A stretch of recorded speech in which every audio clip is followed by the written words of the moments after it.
Welcome back to the Tundra, episode 2, presented by Nicolay Law. He's John Kuhn, Packers legend. Can I say legend? Are you a Packers legend? I would like you to. I don't know if you can. I don't know if I can answer. I can, but I would like you to. So please, for now on, just call me legend. Okay, Packers sideline reporter and Packers legend John Kuhn. I'm Matt Schneidman of The Athletic and 97.3 The Game. We're going to break down everything that happened in Packers-Lions yesterday as we record this on Monday night. We're talking with Annie Agar again in our second segment. Good, fun conversation with her. And then we're going to dive into a little bit of preview for Packers Commanders, a big-time matchup on Thursday night. That's great. We start this Packers podcast, the Tundra, brand new podcast, and they have a barn burner against the Lions in week 1. Then they get the Commanders, who made the NFC Championship game last year in week 2. It's good for business. Speaking of good for business, John Kuhn, Micah Parsons is good for business. Now I want to get into it all. The plays he made that show up in the box score and the plays he made that don't show up in the box score. There's a neat story behind how he came to be the last guy to run out of the tunnel during pregame introductions. Just the overall vibe around the team. And Xavier McKinney had an interesting quote about just what Micah's presence does for the guys, and then Micah's prevailing thoughts after his Packers debut. So I'm going to start with you. Micah, from the sideline, your point of view, what was the vibe in the environment of the stadium? Obviously, I'm behind a closed glass pane in the press box. What was it like being on the sideline, watching him, hearing the reception for him both during and then before the game in that environment? Well, it was just an intense energy. The whole stadium was buzzing in pregame to the point where he came out in pregame and it got so loud, he ran to the offensive lineman. Now, I grant every team has a different spot on the field that they warm up and do their and he wasn't here for training camp, and he wasn't here for our preseason game, so he didn't know where to run, but he just ran to a spot on the field that he thought the defensive lineman were, but he was with the offensive lineman, and a coach had to run over and grab him and say, no, defensive lineman, they warm up on this side of the field. So it was an energy unlike one that I had felt for quite some time. There's energy for playoff games and there's energy for NFC Championship games where, it gets really buzzing, but this was, they could not wait. The Packer fans could not wait to get their first look of what this guy was going to be when he came out in green and gold. And when he did, that stadium erupted like something I had not heard in a very, very long time at Lambeau Field. And it was all worth it, right? There was no pomp and circumstance. This was substantial energy that played itself out in fruition on the field with the plays that he made and the plays that the defense made.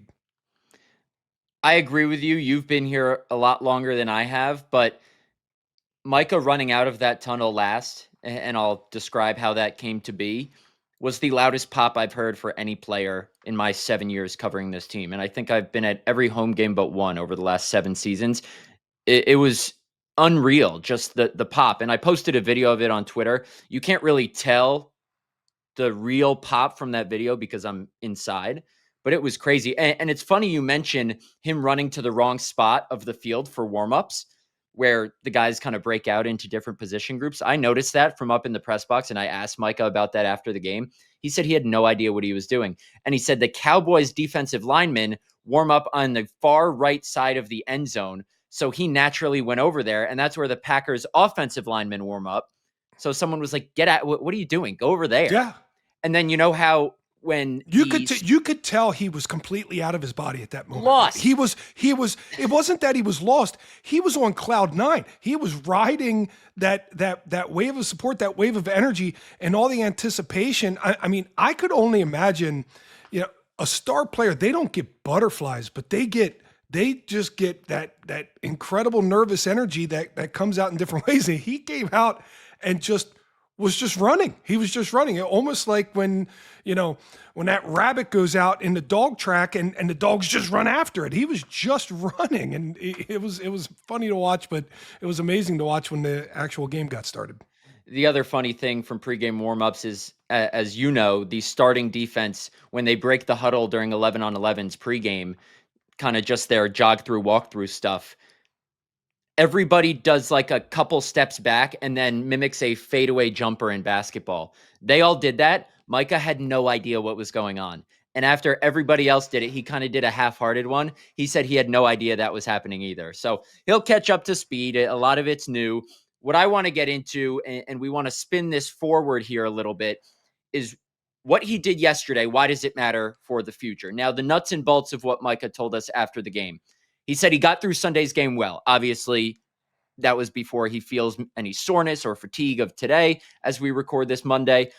But he expects to play Thursday. He's going to play Thursday. He thinks that snap count, which they admittedly exceeded yesterday, he played 29 of 65 snaps. That's a little less than 45%. He wants to, or expects, I should say, to play more. And he said within the next couple weeks, by the end of the month, he said he should be full go.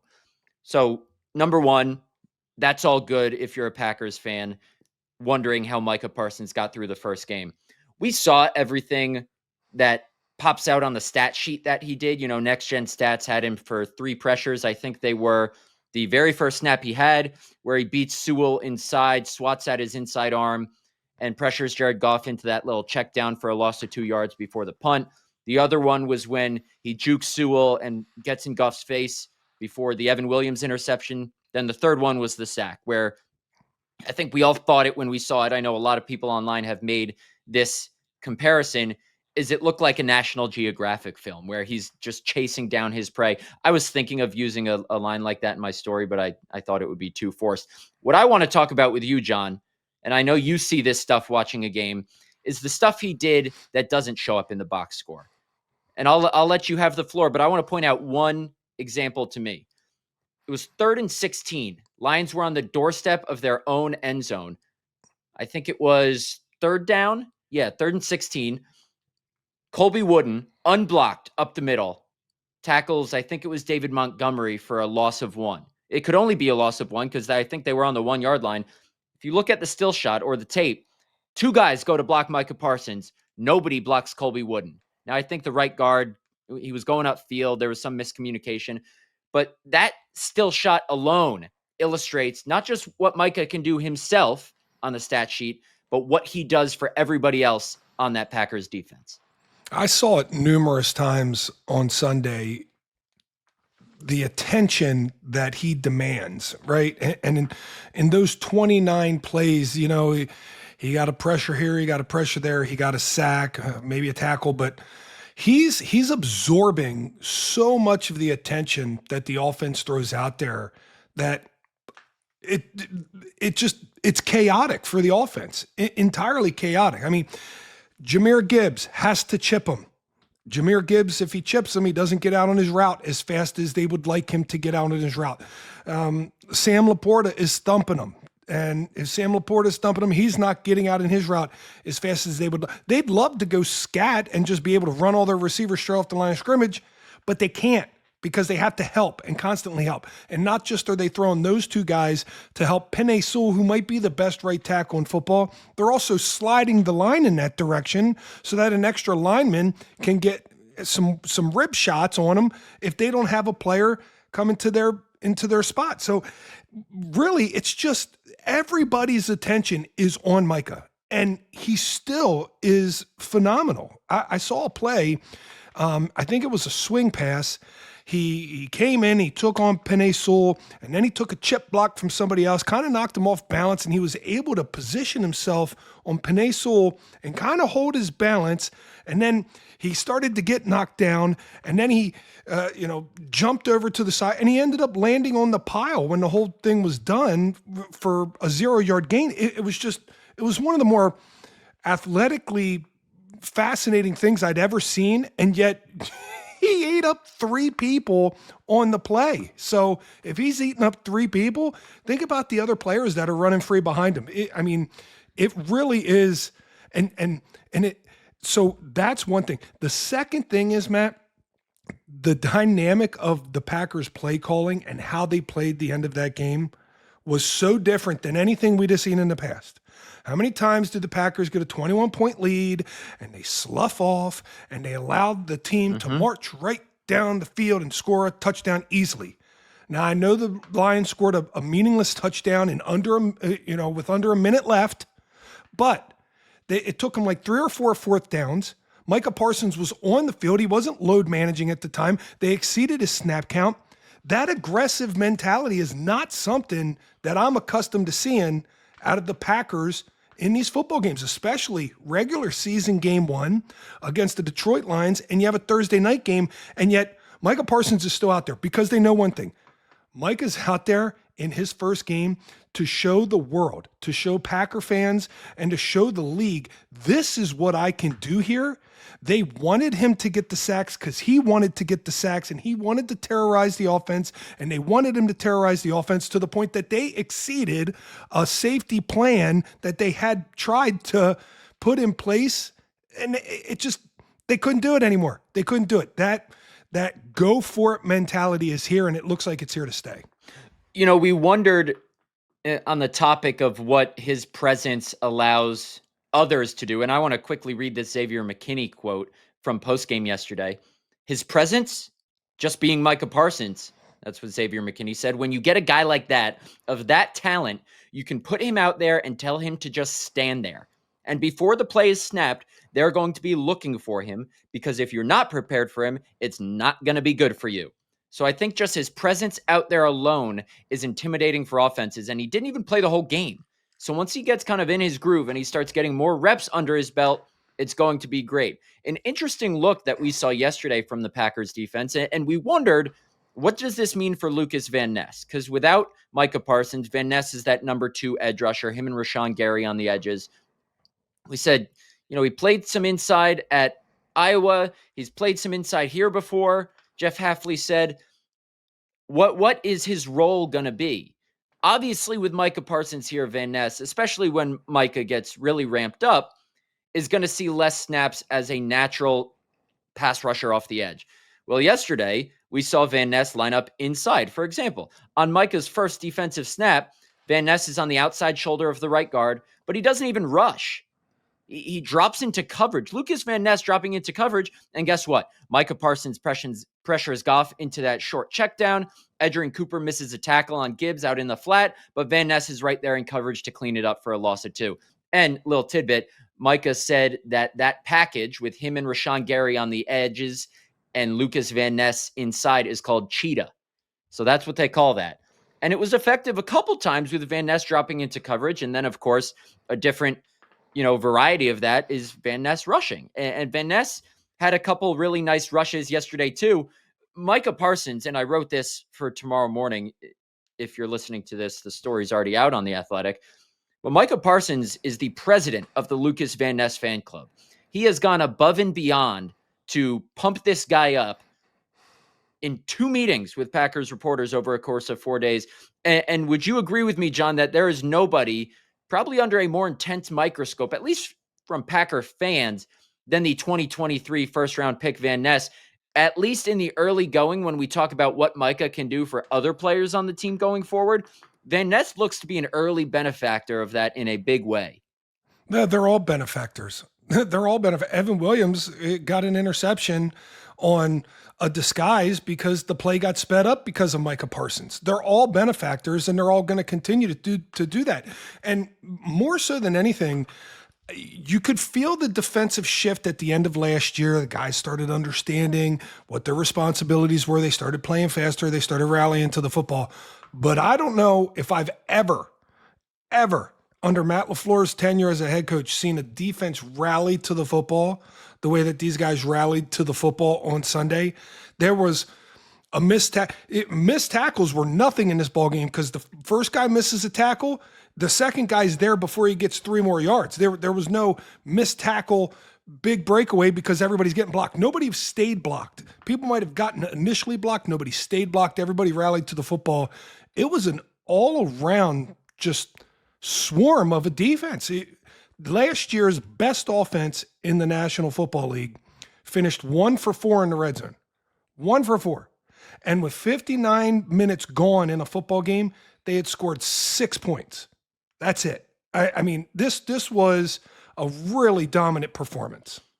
And what running to the ball does is when you miss tackles, it doesn't matter because there are other guys there to clean it up. And that happened a couple times yesterday. Edgerrin Cooper, who played well, I thought, missed a couple tackles, but a guy like Keyshawn Nixon is right there to clean it up. So just really impressive all-around defensive effort. Just real quickly, I want to tell the neat story listeners and viewers may be interested about how Parsons came to be introduced last. So Jordan Love says, I think it was on last Wednesday, that he wanted Micah to be introduced last. The way the Packers do it, for anyone who's ever been to a game, they alternate every other game announcing defensive starters one by one, offensive starters one by one. They say their name, position, jersey number, college, and the crowd goes crazy for some of them.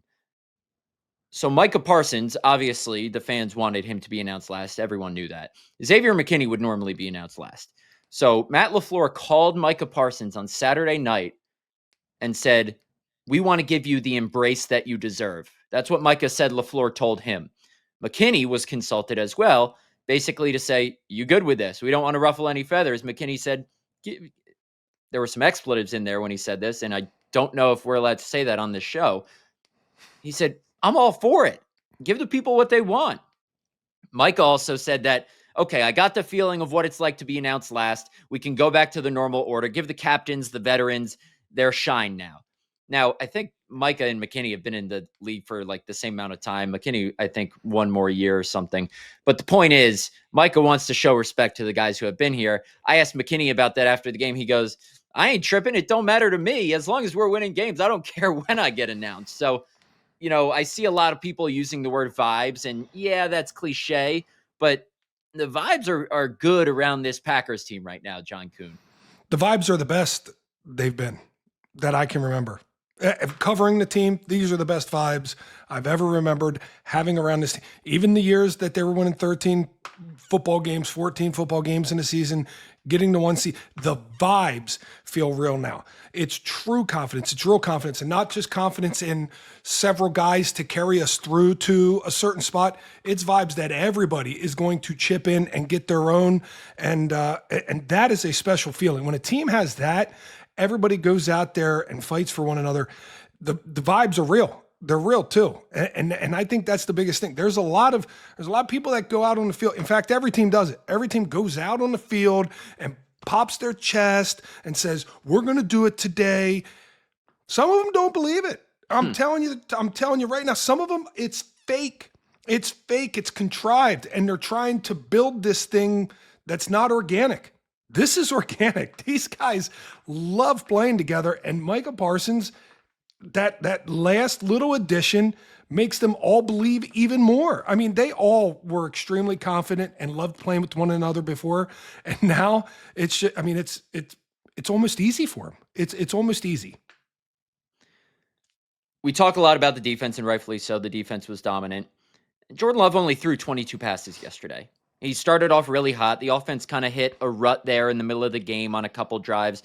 They couldn't get anything going in the run game for the majority of that first part of the game. But I want to know what you thought, John. I thought Jordan Love looked pretty good. As the game went on, he had a couple questionable throws. The one that Anzalone should have picked off. I think Love was just trying to throw it away, and Anzalone turned when Love wasn't expecting him to drop off his man. And luckily for Jordan, he didn't pick it off. The one that was an interception that didn't count because of defensive holding, where Branch makes an unbelievable play on the crosser, a diving interception. And then the one where he misses Tucker Kraft down the left side. I think that was, a little inaccurate. Other than that, his deep ball to Romeo, the third down to Wicks over the middle, the dot to Kraft, a really nice anticipation throw for a touchdown. The kind of, I don't know exactly what to call this route. It wasn't a wheel route because he wasn't out of the backfield, but almost like a pick curl route. I know that's not what you call it, but the touchdown to Jaden Reed, put it in a bucket, 16 for 22. I thought Jordan Love played well, and I want to give a shout out, especially on the first drive. And what did I say? Team who scores the first touchdown wins. It was important not to settle for a field goal at the end of that long first drive. The pass protection was immaculate for most of the game. One quarterback hit per PFF, no sacks. Credit to this new look offensive line for keeping Jordan Love upright all game. Yeah, I had a couple question marks coming into this football game, and less question marks this year than in past years. But one of those question marks was Jordan Love, right? I think run defense. How are we going to hold up against this Lions run offense? That was one of the question marks that I had. Right, losing Kenny Clark, losing T.J. Slayton. How would the run deep performed well? Right. The second one I had Well, Jordan I'd Love. say more than well for the run defense. Yeah, 2.2 yeah. yards per carry. Yeah. So that one, check that box. Then the second one for me was Jordan Love and these wide receivers and all the time that they had missed during training camp, all the time that they had to, fine tune these routes and these throws and the steps of his drop back before he, has a hitch and throws. It looked like they had been doing it for months, and they did. Jordan Love missed several weeks of training camp, a lot of action, I should say. And Dontavian Wicks missed time. Jaden Reed missed time. Rome missed time. The only guy who didn't miss time was Matthew Golden. And it looked like Jordan Love was perfectly in sync with them for the entire first half. Now, the third quarter got a little sloppy. You could tell the Lions made some adjustments, and that's when we started leaning on the run game. The run game wasn't great in the first half, was much better in the second half with Josh Jacobs. And I think he had 58 yards in the second half.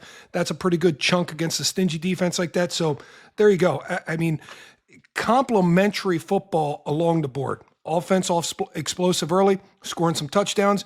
Defense stingy the entire course of the game. And then when the offense got a little stale in the third quarter, they leaned back on the run game and were able to take it over. I hope no Packer fans have any Packers pass catchers in their fantasy lineup. Jordan Love's first 8 completions went to eight different people. So, you're S out of luck if you have any of those guys. I know Tucker Kraft had a touchdown, and so did Jaden Reed. And Reed had that, I think it was a 26-yard gain on third down up the seam. But, they spread it around. This offense is deep. I know they don't have kind of that featured guy. I think Kraft can become that at the top of his position. But that's just how this Packers offense is built. They're deep. But yes, I thought Jordan Love played well in what he was given. And 2 years ago, when Jordan Love had those 18 touchdowns to 1 interception in the last 8 games of the 2023 regular season or whatever it was, you said, okay, this is a guy who's going to carry the Packers on his right arm. And I still think he can do that. But when you look at his stats and you say, 16 for 22, whatever passing yards, 2 touchdowns, and if that's the formula they go with throughout the majority of this season, he's not going to win MVP because you need to have these gaudy stats. But what matters is winning games. And if you want to call Jordan Love a game manager, go ahead, because that's not a derogatory term in my mind. What Jordan Love does is he makes the plays, at least yesterday, and throughout the majority of his career, makes the plays that need to be made. Packers have a strong run game, didn't always show up yesterday, and they have a defense that, if you get an early lead like Jordan Love gave them, can shut another team down. Yesterday was the pinnacle, not so much the run game, but complementary football. Packers talk about that all the time. Complementary football, get an early lead, run the ball, tire the defense down. They tired him down. Josh Jacobs got a couple good runs in as the game wore on. That's how he's built. And then the defense can pin their ears back with a 2-score lead and go to town and literally hunt like Micah Parsons did. So Jordan Love, I think he still can carry the team on his right arm, but this team is built so that he doesn't have to going forward, if that makes sense. It makes sense. That's what you strive for when you're a general manager. That's what you strive for when you're a head coach. Have multiple cards up your sleeve, and that's what they have right now. Can you think of a time when you look back and you say, the run game's working, stick with the run. Oh, the run's not working, let's go to the pass. That's great too. Okay, now we got a lead. Should we sit back and play prevent to make sure no big plays? No, let's send some more blitzes at them. And oh, by the way, if we want to rush for it, we can get pressure that way too. It's all together type of a win, and that's the type of wins that Packers have been kind of missing in recent years. And now it doesn't take a superhuman performance by one guy. It can take everybody just doing a little bit, everybody getting a touchdown here, a catch there, a sack here, an interception there, and everybody chipping in. And I don't see any reason why we should expect that to be an anomaly that we saw it on Sunday. Just real quick before we get to Annie Agar coming on to talk about her experience watching the game on camera as a fan. You want to know my favorite? And when I say favorite, I don't mean as a fan. John Kuhn knows I'm not a fan of the Packers. I'm just a hard-O journalist. If I'm a Packer fan, my favorite play of Sunday's game, take one guess what it is. I guarantee you don't get it. You want me to guess your favorite play from the game? Guess what I thought the most telling play from Sunday's game was one that if I'm a Packer fan, I say that was a great sign going forward.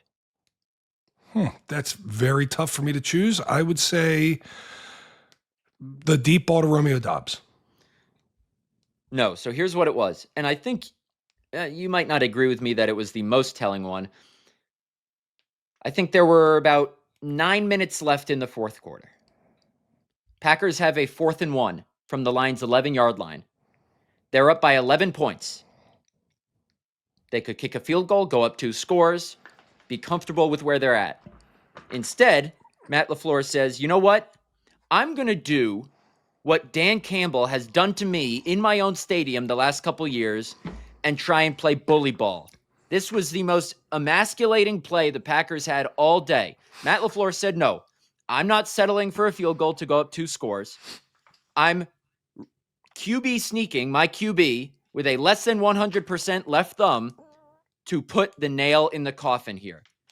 They rush Jordan Love, convert the 4th and 1, go for the kill. Josh Jacobs runs for a touchdown 2 plays later to go up 3 scores.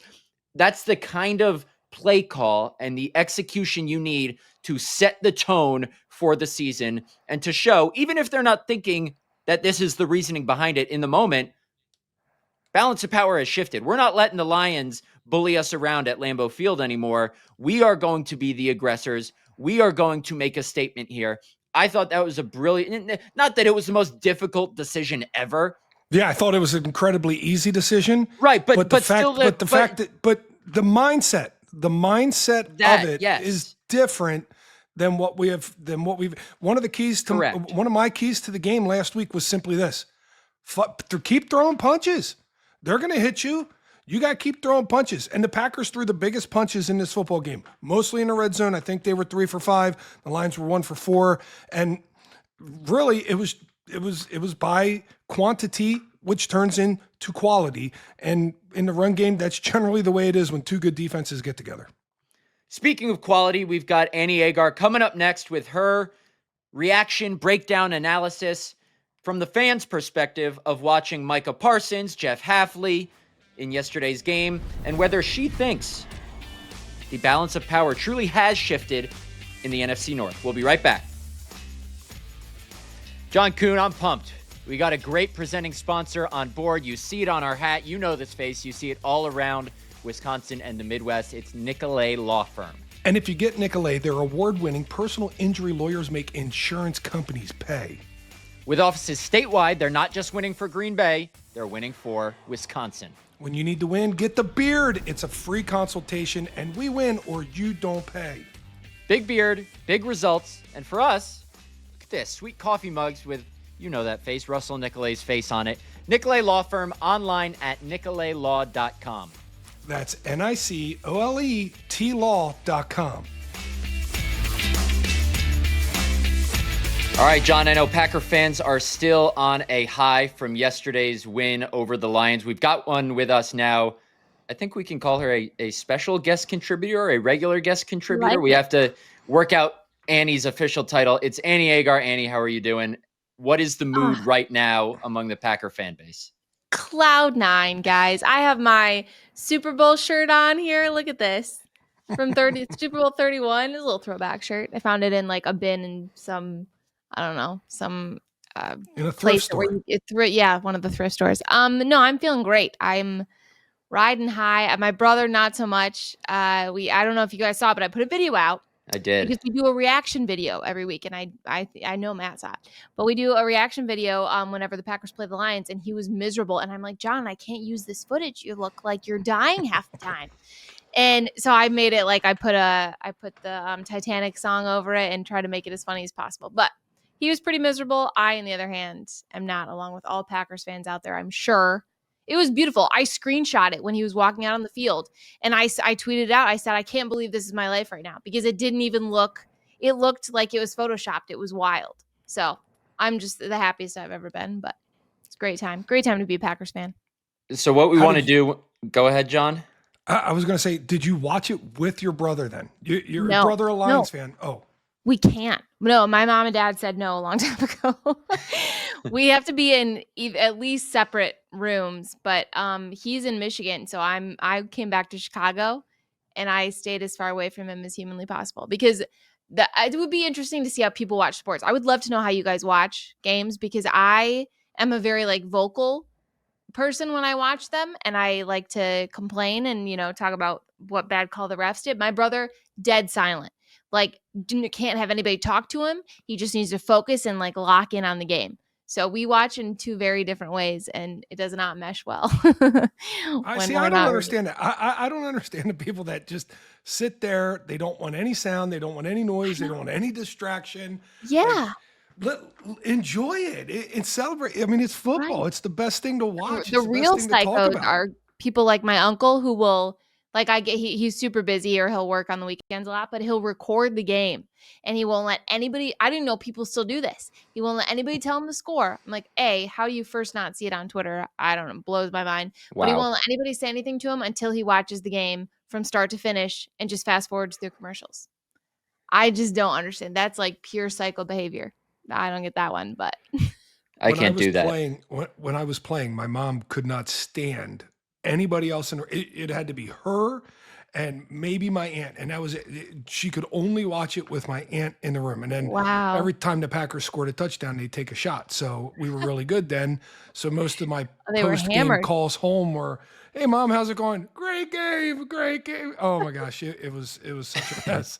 But I just people that just can't watch these games with other people. It shocks me. No, It blows my mind.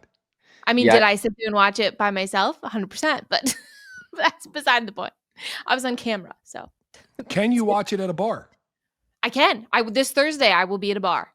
Yep, Okay. I can. I just have to be with the right people.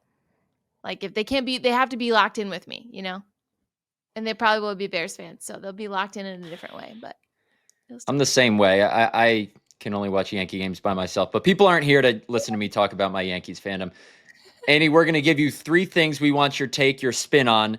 That's what we're going to try and do every time we have you on. Number 1, your first impressions as a fan watching Micah Parsons actually put on the green and gold number 1. It was so surreal. I mean, I just kind of talked about how crazy it was to see that in person, but it was you could probably tell me more. You guys were there, but from a fan perspective, through the screen, you could feel a totally different energy shift within Green Bay. Last year, I remember going into the game, you had so much anxiety, or I had a ton of anxiety, but just with Detroit, they were such a powerhouse. It just felt like a totally different game, where from the jump, it's like bringing this gladiator in, and we're like, oh, we're this dominant presence with Mike Parsons. And I could totally feel it. I felt it from start to finish. It didn't feel like they had any momentum the entire game. So I think that was, whether or not, beside the fact that he played 29 snaps and still put a bunch of pressure on Jared Goff and all this stuff, that was alone what he brought to the Packers, was just this feeling of dominance. And I just loved it. Oh, it felt great. As a fan, it felt great. I know we mentioned this a little bit earlier, but John, you've been to far more Packer games than I have, but in my 7 years covering the team now, I cannot remember a louder ovation pregame for a player. Can you? No, that was something surreal. Now, Brett Favre in his last year, that NFC Championship game, those got some pretty crazy ovations. But more than the ovation, when he went in on that first third down and the way the stadium reacted to him entering the ball game, and then when he got the pressure and then the third down ended in a failure, the only time I remember Lambeau feeling like that loud with that much energy was when Brett Favre came back as a Viking and we beat him for the first time. He came back as a Viking once and beat us already at Lambeau Field. But when Desmond Bishop, I believe it was, caught that interception against him when he came back in 2009 and sealed the deal, That was the loudest I had ever heard Lambeau until this week. And I think this weekend matched that. That is so cool. All right, Annie, number 2. Yes. Has power shifted in the NFC North? Are you ready to say, I know you'd say it's your brother, but in front of our nationwide audience, are you ready to say the balance of power has shifted in the NFC North 1, but then maybe across the entire NFL? Have the Packers closed that gap that we talked about between them and the teams they couldn't beat last year? 100%. I think so. I just talked to I think it was my producer or somebody I work with, and he said, you're Packers, and he's not a Packers fan. He's like a Saints fan or something. So his bar is extremely low. But anyway, he said, your Packers are like, they're really good. It was almost like, because we all know that we've sat here and analyzed them for a million days in the offseason, but for him to say that was like, oh, it hit hard that people that aren't Packers fans now feel a shift. So that's your answer right there. Like, other fans outside of this division feel a shift, then there definitely should be one. I mean, there was day one when we got Micah and the odds switched from Detroit to us, in our favor for a Super Bowl or to win the division. 100%. It's just so wild to see Detroit look so scared. Like, they just played scared. I don't think Dan Campbell even knew what his punter's name was. It's wild. Like, that just totally shifted the energy between Detroit and Green Bay. And I think that carries into the division. Obviously, we'll see how this, I don't know when we're going to air this. We can cut this out. But obviously tonight with the Bears Vikings with the rest of the division. But I think between just Detroit and Green Bay, there's a huge shift. And they ran the ball all over us last year, the 2 games last year. I think Gibbs and Montgomery had like 100 yards on rushing yards on us, and they barely got anything done. So whoever said Micah doesn't affect the run, I'm pretty sure I said that at one point. Don't listen to them. They don't know what they're talking about. Let me pull out my notes. The Lions ran 22 times for 2.1 yards per carry and 46 total yards. Jahmyr Gibbs had 10 catches for 31 yards. For 30. So Adam Schefter said that was like the lowest yardage for a 10-catch game. That's crazy. All right, number 3. I know this might be a sore subject among Packer fans. One Packer fan on Twitter, I refuse to call it X, yesterday said, someone steal Jeff Hafley's phone so he can't field calls from other teams. Are you of the mindset that you have to savor watching him call this defense now, because this could very well be, I don't want to put the cart ahead of the horse, I don't even know if that's the saying, this could very well be his last season with the Green Bay Packers. He got one head coaching interview with the Jets last offseason. If he keeps calling a defense like this, do you think he gets a head coaching job this coming offseason? I'm extremely concerned about that. Just because, look at all the coaching jobs that'll probably be open based on the performance week 1. Like, there were some questionable coaching decisions. And somebody tweeted out, they were like, enjoy it now because we've got probably another year of Jeff Hafley and then he'll be out of here. I would like to point out, though, okay, his defense looked terrible. They left a wide open Isaac Tesla in the end zone for that touchdown. So anybody thinking of hiring him, look away. It would be a terrible idea. We should re-sign him right now. See what she did there, John? Oh yeah. Well, it's hard because that's literally the only play you can pick out from the entire game. Right. You picked one play. And it was insane. It was an insane catch. It was a one-handed catch, all 6'4" of his frame. It took that kid's from my hometown too, or like a town over from my hometown. But I knew him in high school. I covered him in high school. That counts, yeah. The town over counts. I mean, just like you say you're from Philadelphia. No, you're actually from Westchester, but you say you're from Philadelphia. Yeah. Except for in Chicago. If you're from Naperville, you're not from Chicago. I say I'm from New York City, and I'm from 45 minutes. I mean, I was born in New York City. You're not even from the same state as New York City. I was born in Manhattan. I lived in New York City to start my life, and then I grew up 45 minutes outside in Connecticut. So, anyway. That counts. That works. Hey, Annie, they say the Bills are New York, That's Orchard Park. That's not even Buffalo. That's just crazy. Yeah. All right, Annie, thank you so much for coming on. Enjoy Thursday night with all those Bears and Commanders fans in Chicago at the bar. Can we get a quick prediction from you for that game? Because coming up, we're going to give our predictions and breakdown of this Packers-Commanders game. Oh, I need a score prediction? I'm putting you on the spot. I'll say, I hate score predictions. I'll say 27-21. I feel like that's a little bit lower maybe than what people would go with. Commanders Packers, win? obviously. Oh, Packers, okay. Obviously. For the record, you can throw out any damn score because it doesn't really matter. These scores are impossible to pick. But I think I should have done like that's a scoregami, like a impossible score. I don't know. 50-31. That would be love it. something else. That'd be wild. We'll put Flip you it. on the billboard if it's 50 to Could you? 31. Perfect. Now I'll be rooting for that score specifically. All right, Annie, thanks. Thanks, guys. All right, this segment is brought to you by Potawatomi Sportsbook. John, we're diving into another marquee matchup. Thursday night football. The 1-0 Packers host the 1-0 Commanders, and you have to start with Jayden Daniels, the reigning NFL Offensive Rookie of the Year. Maybe a trendy pick to get in the MVP conversation this year. I think back to something Evan Williams said after yesterday's game, and that was about, as a coverage guy, knowing that the ball's going to come out quicker when the rush gets home because Jared Goff isn't mobile. He said that when you're not going up against a mobile quarterback. I don't think any shame to Jared Goff, but your whole defense, your whole philosophy changes when you know a guy isn't going to get out of the pocket that much. Jayden Daniels is going to. Yesterday, 11 carries for 68 yards, one of the most mobile quarterbacks in the league, up there with Lamar Jackson. What is the challenge, John Kuhn, of preparing for a quarterback like him versus preparing for a more traditional pocket passer? Well, you got to have all your field zones covered. You can't just sit back there and run man defense, because even if you're running with the wide receivers, someone's got to have vision on the quarterback. And then when you do your pass rush, you got to make sure, Micah Parsons, I can beat that guy inside. Maybe you don't go inside on this one. Maybe you keep contain on this one.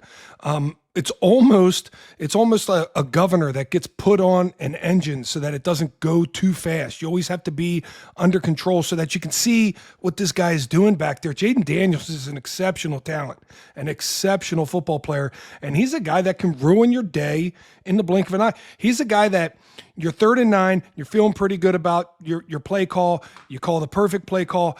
Everybody's covered. This guy can either delay for 10 seconds in the backfield until somebody uncovers, or he can burst it down the field for 9 yards very quickly. So that, you nailed it right there, right out the gate. That's the number one thing this Packers team needs to do against this Washington Commander team, is they need to keep Jayden Daniels from absolutely going off, right? He's an exceptional talent. He's going to get his plays, and he's got some weapons to distribute the ball to, but you cannot let him just run wild in this football game. Commanders beat the Giants 21-6. I'm not sure there's that much to deduce from that game in terms of the long run, because it's the New York Giants. They're one of the worst teams in the NFL, at least on paper and in the first week of the season. But the Commanders went to the NFC Championship game last year. They added Deebo Samuel, who had a productive day yesterday. They obviously signed Terry McLaurin to a long-term extension in camp. They added Von Miller. So they have some proven veteran pieces there, and they're going to be a great matchup for this Green Bay team, not only because of the stylistic difference of that quarterback position, but because they have maybe some unheralded guys on both sides of the ball. A guy like Frankie Louvu, who Tucker Kraft name-dropped in his press conference yesterday, just out of nowhere, about what he can do in the middle of that defense. Their running back room is interesting because you have Austin Eckler, but then you all have Bill Krosky. His real name's Jacory, I believe, but he goes by Bill. Chris Rodriguez was inactive yesterday, but they kind of have a running back room that doesn't contain really household names, but they got a bunch of guys that are effective, and that's how they obviously got to the NFC Championship game. Didn't really stand a chance against the Eagles, but I think this should be a really, really good matchup. This goes for this game on Thursday, I think, as we touch on what the Packers need to do to win this game. Doesn't just go for this game, but for any game. I think getting that early lead is so key, especially for this Green Bay Packers team, because like I said earlier, it allows your pass rush to pin your ears back. It forces the other team into more drop back throwing situations to make up for a double-digit deficit. The Commanders' pass blocking, as I pull up my notes here, was really good yesterday. 41 pass block snaps, according to PFF. Allowed only 5 pressures. They allowed 2 sacks. Obviously, Jayden Daniels is going to avoid, a lot of sacks with his mobility, just like Jordan Love is able to do the same, although he's probably not as mobile. it's tough to get home as well as the Packers did with Jared Goff. But to maximize your chances of doing so, I think the Packers have to get out to that early lead again. Yeah, and I have not watched the film yet. I'm anxious to see this because a couple things don't add up when you look at the box score of the Commanders versus the Giants, 21-6. Okay, that's a comfortable win, but it's not like some sort of convincing win. Time of possession was 50-50 basically, but the yardage was lopsided. It was something in the realm of 440 to 220, and that sounds and reeks of dominance. And you talk about these pass breakdowns of 41 passes, only a couple pressures and a couple sacks. Well, that's because Jaden Daniels is back there running around too. I mean, it could well be, in fact, the Giants did actually get pressure, but Jaden Daniels was just fast enough to step up in the pocket or take off for a run. He had 11 rushes yesterday. How many of those were designs, right? They are a team that I think is flying off the vibes feel. We talked about vibes in the first segment with this Packers team and how these vibes feel oh so good, and you can ride that momentum of vibes. I feel like the Commanders are doing just that, right? They're one of those teams that caught people by surprise at the end of last season, kind of snuck their way into the playoffs, got a couple of victories, couple really good victories on the road there in the playoffs before eventually losing to the Eagles. And then they just come out and take care of business versus a divisional opponent at home in week 1. So yeah, very good challenge for this Packers team, as a different kind of build to their team, though. A lot of older, well-known guys, filling some spots, filling some gaps, especially in the offensive side for the Commanders, where the Packers are more youthful in that mindset. But definitely when it comes to that veteran presence, you can bode well for experience as well. Yeah, Ja'Cory Krosky-Merritt, who I mentioned earlier, 10 carries for 82 yards yesterday with a long of 42, also added in a touchdown. Jaden Daniels was their most frequent rusher with 11 carries for 68, as I mentioned. That's 6.2 yards per carry with a long of 14. He's going to get his. You're not going to, box him up all game. I'll be interested to see the game plan Jeff Hafley has for that. As for their receiving core, I mean, Deebo Samuel had twice as many targets as the next highest guy. He had 10 targets. This is a guy who people are questioning, is he still in shape? His time had run its course in San Francisco, was a great player for them. 7 catches for 77 yards yesterday. Nobody had more than 3 outside that. So I'm not saying he's their number one guy. Terry McLaurin obviously is. But McLaurin only had four targets, 2 catches. I'll be interested to see, especially because I don't believe the Packers plan to move Keyshawn Nixon around. I think they'll just play sides with Keyshawn and Carrington Valentine. I don't expect Nate Hobbs to play on a short week if he didn't play against the Lions. How the Commanders maybe move around their receivers, what matchups they get. Is Deebo going to be more in the slot like St. Brown traditionally is? Is Javon Bullard going to be matched up with Deebo Samuel? I think that's probably a better matchup for him than Amon-Ra St. Brown is. Not that they matched up 100 times yesterday, but just, profile-wise going against each other. So I'll be interested to see, because the Commanders have some pieces. Like you said, it's not the same youth that the Packers have. Deebo Samuel, Von Miller, Austin Eckler, Terry McLaurin. It's proven veterans. Their team is kind of constructed differently, but they're still a really darn good team. And the big question, like you said, with this Commanders team is, can they follow up that surprise NFC Championship game appearance? Can Jaden Daniels take that next step into the NFC's elite? I'm going 24-21 Green Bay. I said 24-20 Packers against the Lions. I was kind of close, 27-13. We both got the winner right. What are you thinking for this Packers-Commanders game on Thursday night? Well, so my number one thing, you talked about a couple of things you were curious about. This is what I'm curious about, right? With a guy like Scary Terry on the outside, we just did a great job against one of the better quarterbacks in the NFL last year of limiting big plays, limiting big chunk productive plays. And they had the Lions had 2 wide receivers that last year went over 1,000 yards. They're a big play team. They didn't have a lot of big plays. This Washington Commander team, Scary Terry, he's one of those guys. I've watched him against the Packers make huge plays down the field, in coverage, through traffic. Can they limit him? Was this game against the Lions for real? Are they going to be that stingy and that hard-nosed of a defense that you have to take 4 yards at a time and work your way down the field? Are they patient enough to do that? Are the Commanders patient enough to do that? And then Jaden Daniels, is he going to be a big play factor when he runs with the football as well? If they limit those two things, the Packers win this game easily. I think that's the only way the Commanders stay in this game is if they make big chunk plays, because even though they ran for 220 yards in this football game, I think the Packers are more physical. I think the Packers are going to ride that wave of physicality and continue going. I like the Packers in this football game, and I'm going to say something in the realm of 27-17. Okay. A 2-0 start against the Lions and Commanders before facing the Cleveland Browns. The hype would be maybe a little too hot to handle here in Green Bay, but it'll be interesting nonetheless to see how this game on Thursday plays out. Couple more things I just want to touch on quickly before we get out of here, John. We got a billboard. It took me 30 years to get on a billboard. Matt Schneidman is on a billboard on Ashland Avenue in Green Bay, couple blocks from Lambeau. Shout out our sales team at Sinclair. The Tundra podcast, presented by Nicolay Law, and thank you also to Potawatomi Sportsbook. We're on a billboard. So if you're driving by, it's not a set billboard. It's an electronic billboard. If you're heading toward downtown Green Bay from Lambeau Field, that sort of area. So our slide is up there for about 7 seconds every minute. So it's funny enough, a friend of mine texted me late last night, said, I was driving home from work. I almost crashed my car trying to take a picture of your billboard. And I said, I gotta see this thing. Where is it? So today, after I finish writing my Lucas Van Ness Have you story, called Mama Schneidman yet? Have you sent her the picture? Did you say, Mama, I made it? I spammed that picture in all my group chats. And what I did is where it is the billboard is off the side of like a bridge area. And there's I don't know, maybe a 100-foot drop to like a field below the bridge. So it's not like I'm walking along the street and it's right there. You got to go on a bridge in the middle of a busy road on kind of a highway type thing.